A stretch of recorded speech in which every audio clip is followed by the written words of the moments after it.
চীনের মহাপ্রাচীর বিশ্বের সবচেয়ে প্রতীকী নিদর্শনগুলোর একটি। এর ইতিহাস 2000 বছরেরও বেশি পুরনো।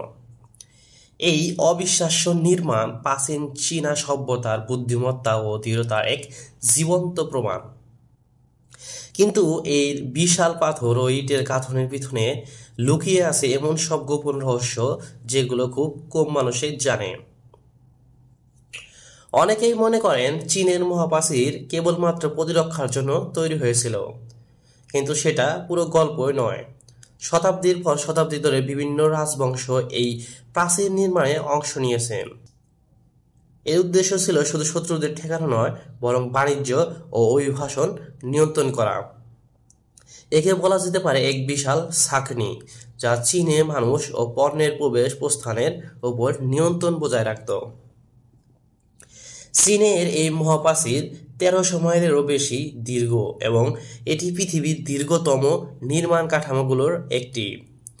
এটি পাহাড়, উপত্যকার, মরুভূমি পেরিয়ে এমনভাবে সর্পিল হয়ে এগিয়ে গেছে যে একদিকে যেমন মনোমুগ্ধকর, তেমনি ভয় ধরানো। আপনি যখন এই প্রাচীন পাথরের উপর দিয়ে হাঁটবেন, তখন এক ধরনের বিস্ময় আপনাকে ঘিরে ধরবে। কিন্তু আপনি কি জানেন এই প্রাচীর আত্মা ঠেকানোর জন্য বানানো হয়েছিল?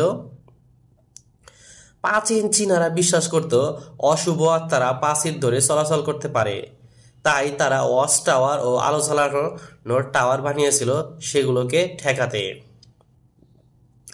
পাথর ও মাটি দিয়ে তৈরি দীর্ঘ প্রাচীর সারি, এগুলো খ্রিস্টপূর্ব 5ম শতক থেকে খ্রিস্টীয় 16 শতক পর্যন্ত চীনের উত্তর সীমান্ত রক্ষা করার জন্য তৈরি ও রক্ষণাবেক্ষণ করা হয়।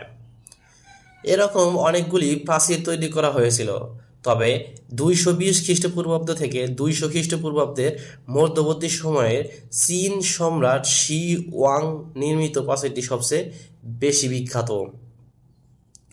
এটি বর্তমানে প্রাচীরের অনেক উত্তরে অবস্থিত এবং এর খুব সামান্যই অবশিষ্ট আছে।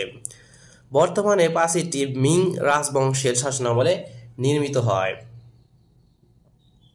এই প্রাচীর বিভিন্ন রাজবংশ নির্মাণ করেছে এবং তারা তাদের নিজস্ব ধাঁচ ও স্থাপত্য রীতি এখানে প্রয়োগ করেছে।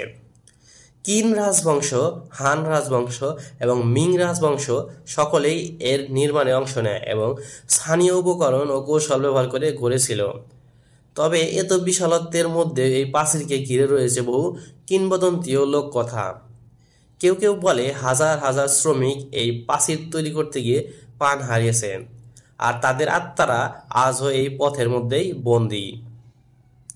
আবার কেউ কেউ বলে এই প্রাচীরের মধ্যে রয়েছে রোগ নিরাময়ের গুণ, এমনকি এটি নাকি চিরযৌবন প্রদান করতে পারে।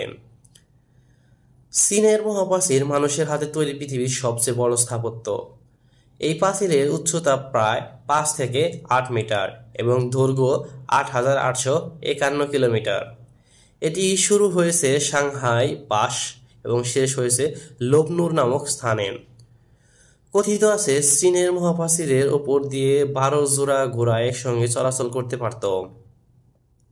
হান, সুই, নর্দান এবং জিং সাম্রাজ্যের সময়ের ইতিহাসে যে কারণে তারা এটি তৈরি করেছিল, ঠিক একই কারণে চীনের প্রাচীরের পরিবর্তন, সম্প্রসারণ এবং পুনর্নির্মাণের উল্লেখ আছে। বেইজিং এর উত্তরে এবং পর্যটনের কেন্দ্রের কিছু অংশ সংরক্ষণ এমনকি পুনর্নির্মাণ করা হলেও দেয়ালের বেশ কিছু অংশ ধ্বংসের সম্মুখীন। ক্ষতিগ্রস্ত অংশগুলো গ্রাম্য খেলার মাঠ, বাড়ি ও রাস্তা তৈরির জন্য প্রয়োজনীয় পাথরের উৎস হিসেবে ব্যবহৃত হয়। দেয়ালের কিছু অংশ নাশকতার জন্য ক্ষতিগ্রস্ত হয়েছে। দেয়াল পুনর্নির্মাণের জন্য কিছু অংশ ধ্বংস করা হয়েছে। কোনো পূর্ণাঙ্গ জরিপ না করার জন্য এটা জানা সম্ভব নয় যে কতটুকু স্থান রক্ষা পেয়েছে। উন্নত পর্যটন এলাকার নিকটে মেরামতকৃত অংশ পর্যটন পণ্যের বিক্রয়স্থল হয়ে উঠেছে। এটি একটি সুন্দর পর্যটন এলাকা। দেওয়ালটিতে নিয়মিত বিরতিতে পর্যবেক্ষণ চৌকি আছে, যা অস্ত্র সংরক্ষণ, সেনাবাহিনীর আবাসন এবং স্মোক সংকেত প্রদানের কাজে লাগত। সেনাঘাঁটি এবং প্রশাসনিক কেন্দ্রসমূহ দীর্ঘ বিরতিতে অবস্থিত। গ্রেট ওয়ালের সীমানার মধ্যে সেনা ইউনিটগুলো যোগাযোগ ব্যবস্থা যেমন দলকে শক্তিশালী করা এবং শত্রুদের আন্দোলন সম্পর্কে সাবধান থাকা ছিল উল্লেখযোগ্য।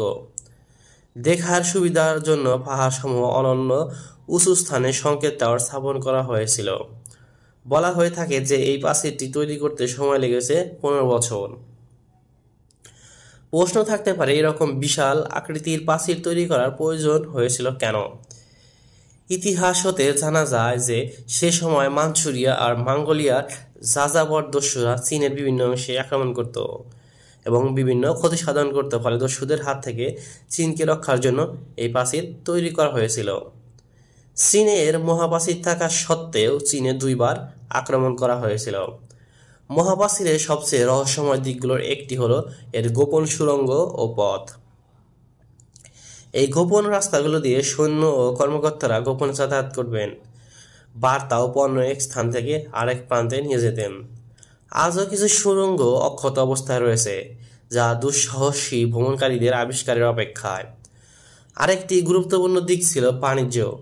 এই প্রাচীরই ছিল এমন এক প্রধান বাণিজ্য পথ যেখানে রেশম, চা, চীনামাটির বাসন সহ নানা পণ্য পরিবহন হতো।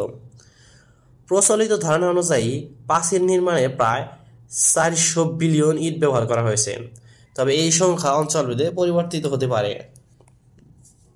প্রায় 20টির বেশি রাজবংশ আংশিকভাবে নির্মাণে জড়িত ছিল এই মহাপ্রাচীর।